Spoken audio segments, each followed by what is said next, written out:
دوستان عزیزم، درود و مهر. امیدوارم حال دلتون عالی باشه. اسمش شاه پلوی درباریه، اما چیزی که این پلو رو خاص میکنه فقط اسمش نیست، یه ترکیب ظریف و متفاوت داره که وقتی همه چیز کنار هم قرار میگیره طعمی به وجود میاره که به این راحتی فراموشش نمیکنی.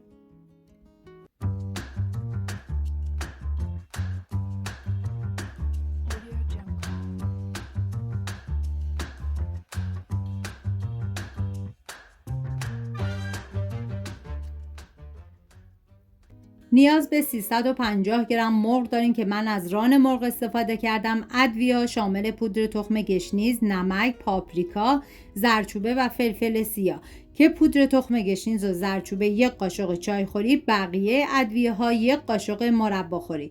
3 قاشق زعفرانم میریزم و به مدت 1 ساعت مرغ رو میذارم داخل یخچال. نیاز به 2 عدد پیاز متوسط داریم. این غذا 2 مرحله پیاز داره. پیاز این مرحله رو باید حتما رنده کنید و بعد از رنده کردن داخل تابه مقداری روغن میریزم و بعد از داغ شدن پیاز رنده شده رو بهش اضافه میکنم. زمان میدم تا پیاز کمی طلایی بشه. من پلو مخلوط های زیادی درست کردم که لینکش رو داخل دیسکریپشن گذاشتم. دوست داشتید ببینید، درست کنید و از خوردنش لذت ببرید.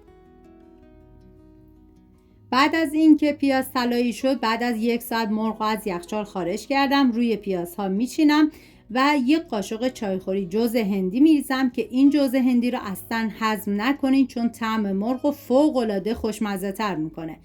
بعد از اینکه 2 طرف مرغ سرخ شد، 1 لیوان آب جوش میریزم. زمان میدم تا مرغ بپزه. توی این فاصله میریم برای پیاز مرحله دوم. 6 عدد پیاز متوسط رو به صورت خلالی ریز میکنم. این غذا برای 5 نفر در نظر گرفته شده. شما به اساس تعداد نفرات مواد رو کم یا زیاد کنید. من اندازه ها رو هم در طول ویدیو میگم، هم داخل دیسکریپشن نوشتم. داخل تاب مقداری کره ریختم که برای این مرحله اگه از کره استفاده بکنید خیلی بهتره چون طعم برنج رو فوق العاده خوشمزه تر میکنه. بعد از داغ شدن پیاز ریز شده رو میریزم، هم میزنم. زمان میدم تا پیاز طلایی بشه. 120 گرم آلو نیاز داریم که شما از هر نوع آلویی که دوست داشتین میتونین استفاده کنید و 120 گرم قیسی، 100 گرم کشمش پلویی. حتی شما میتونید از 100 گرم گردوی خرد شده و 6 عدد خرما هم استفاده کنید که من حذفش کردم.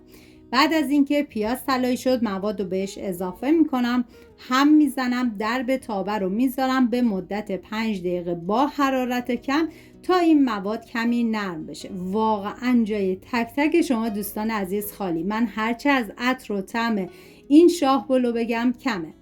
بعد از 5 دقیقه 2 قاشق غذاخوری زعفران میریزم، هم میزنم و بعد دیگه حرارت رو خاموش میکنم.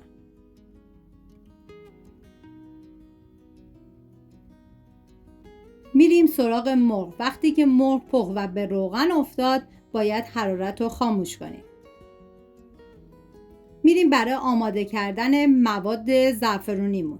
نیاز به 4 قاشق غذاخوری ماست، 2 عدد زرده تخم مرغ، چند قطره گلاب، 3 قاشق غذاخوری زعفران و مقداری روغن. هم میزنم تا همه مواد با همدیگه مخلوط بشن.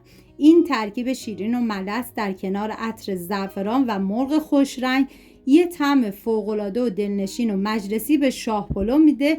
واقعا اسمش برازندشه. بعد از اینکه هم زدم میذارم کنار. داخل قابلمه مقداری آب ریختم. بعد از اینکه به جوش اومد 4 پیمانه برنج رو بهش اضافه کردم. همیشه گفتم برای انواع پلوهای مخلوط برنج رو باید زنده تر آبکش کنید. بعد از آبکشی مقداری از برنج رو با مواد زعفرونی مخلوط کردم. داخل قابلمه مقداری کره ریختم. لایه اول برنج زعفرونی میریزم و سطحش رو صاف میکنم. و بعد از اینکه صاف کردم حالا از مواد سرخ شده میریزم و لایه به لایه این کار رو تکرار میکنم تا لایه آخر برنج باشه و مقداری زعفران میریزم و میذارم به مدت 1 ساعت و 15 دقیقه این پلو دم بکشه.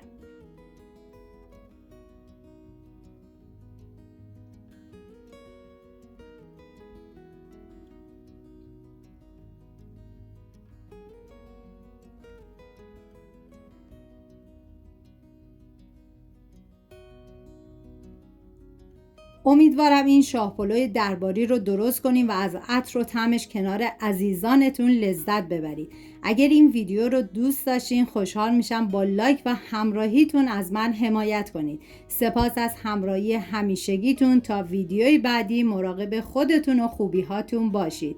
تا درودی دیگر، بدرود.